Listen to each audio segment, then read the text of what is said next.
arah kiri, geser seperti ini. Selamat datang di Trikal. Kesempatan kali ini kita akan belajar kembali membuat rangkaian penerangan jalan yang mampu bekerja secara otomatis dan manual. Di rangkaian ini kita akan menggunakan satu buah kontaktor dan photocell. Kita langsung saja pada proses perakitannya. Pertama, di sini kita akan menggunakan dua buah MCB satu pasang.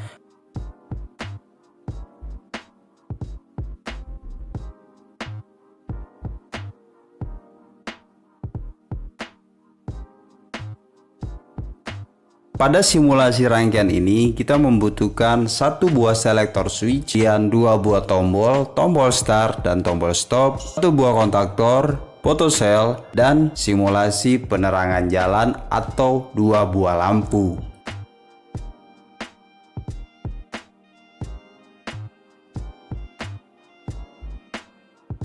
Ada dua rangkaian yang akan kita kerjakan. Pertama, rangkaian daya, kemudian rangkaian kontrol. Dari output MCB pertama akan hubungkan kabel hitam sebagai wiring pasang plug-in pada terminal 4T2 kontak utama kontaktor, pada terminal 2T1 untuk wiring netral utama kontaktor.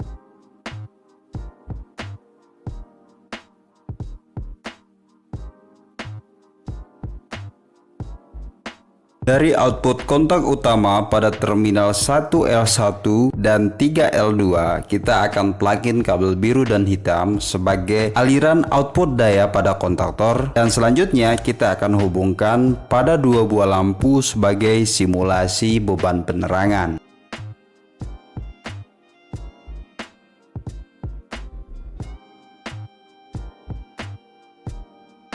Rangkaian aliran daya ataupun beban ini telah selesai. Jadi MCB pertama ini kita gunakan sebagai proteksi kontaktor ataupun daya jika terjadinya overload. Selain itu, kalian juga dapat menggunakan terminal overload relay atau TOR untuk memproteksi beban yang mengalir pada kontaktor. Kemudian untuk rangkaian kontrol dan kendali, sistem kendali pada rangkaian ini ada dua. Yang pertama, kendali otomatis menggunakan photocell ataupun sensor cahaya, dan kendali yang kedua yaitu kendali manual. Kita gunakan dua buah tombol pada rangkaian ini. Pada bagian atas tombol merah kita gunakan push button stop, kontaknya NC. Tombol kedua yaitu tombol start ataupun tombol warna hijau, kontak NO. Untuk rangkaian manual di sini kita menggunakan sistem direct online. Pada sistem kendali ataupun kontrol, kita akan kerjakan sistem otomatis terlebih dahulu, yaitu memasang wiring pada photocell atau sensor cahaya. Dari output MCB kedua, kita akan tambahkan kabel hitam, kemudian plug-in pada terminal trustin dan hubungkan pada input selector switch.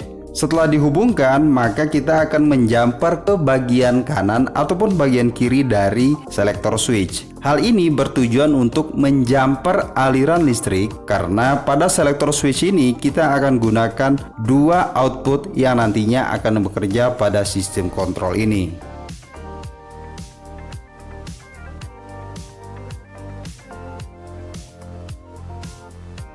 Output pada bagian kiri kita gunakan untuk aliran input pasa pada photocell, dan untuk output pada bagian kanan kita gunakan untuk aliran pasa pada sistem yang akan bekerja secara manual.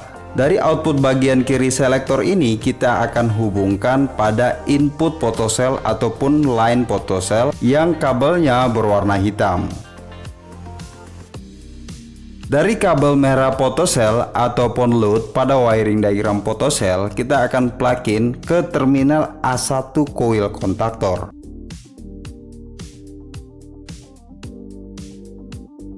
Untuk photocell, di sini kita akan tambahkan aliran netral. Dari terminal trustin, kita akan hubungkan pada kabel putih pada photocell. Untuk wiring pada sistem otomatis menggunakan photocell ini selesai. Kita lanjutkan ke sistem kendali manual. Dari output pada bagian kanan selektor switch yaitu kabel hitam, kita akan plug-in pada terminal pertama tombol stop atau push button stop berwarna merah. Dari terminal kedua tombol stop, kita akan hubungkan pada terminal 1 tombol start, atau kita akan menjumper ke tombol start. Dari terminal kedua tombol start, kita akan hubungkan pada terminal 13 kontak NO, kemudian kita akan jumper ke terminal A1 coil kontaktor.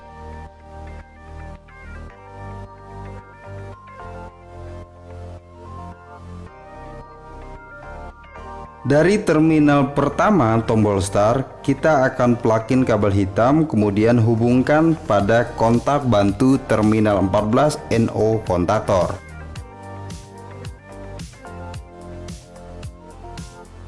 Dan wiring terakhir, kita akan hubungkan aliran netral untuk coil kontaktor. Nah, aliran netral ini di terminal pertama pada photocell kita akan tambahkan kabel biru. Selanjutnya kita akan hubungkan pada terminal A2 coil kontaktor sebagai aliran netral.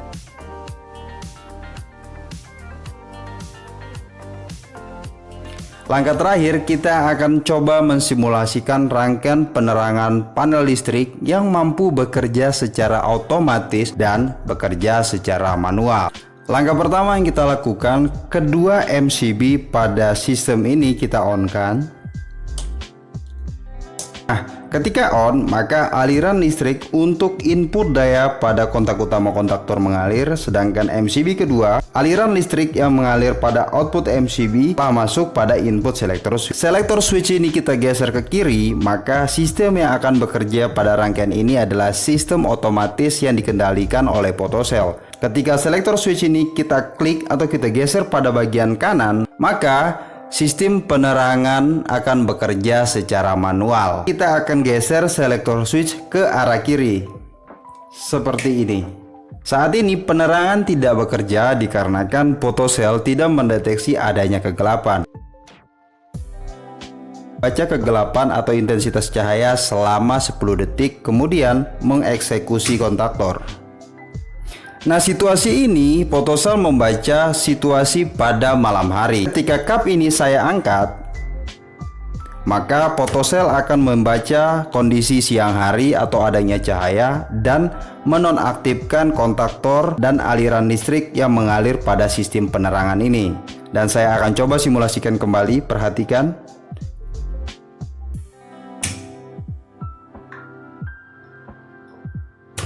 Selektor ini saya geser sebanyak 2 klik ke kanan. Klik pertama ini mengindikasikan bahwa aliran listrik yang masuk pada kedua input selektor tidak mengalir ke bagian kiri dan bagian kanan. Dan ketika selektor saya putar pada bagian kanan seperti ini, maka aliran listrik ini akan mengalir ke sistem manual yang bekerja pada rangkaian. Dan kita akan coba apakah sistem ini mampu kita kendalikan secara manual. Pertama, saya akan menekan tombol hijau, apakah penerangan ini mampu bekerja. Oke, jadi mampu bekerja. Kemudian saya akan coba menonaktifkan penerangan dengan tombol stop. Saya simulasikan kembali, dan saya akan menonaktifkannya kembali. Tujuan dari rangkaian ini, ketika kita menggunakan sistem penerangan otomatis saja yang dikendalikan photocell, namun pada saat tertentu photocell ataupun kita sebagai pengguna mengalami kerusakan sistem. Nah, fungsi manual ini kita gunakan untuk mengaktifkan penerangan sewaktu-waktu, di mana ketika terjadinya kerusakan photocell. Saya rasa uraian singkat ini cukup jelas. Semoga video ini bermanfaat. Jika ada saran ataupun pertanyaan, tinggalkan pesan pada kolom komentar. Dan untuk seluruh barang ataupun peralatan yang saya review dan membuat tutorialnya, untuk link pembelian kalian bisa cek di kolom deskripsi tiap video. Dukung channel ini agar terus berkarya dan berkembang dengan cara subscribe, like, dan share. Sampai jumpa di video selanjutnya. Terima kasih.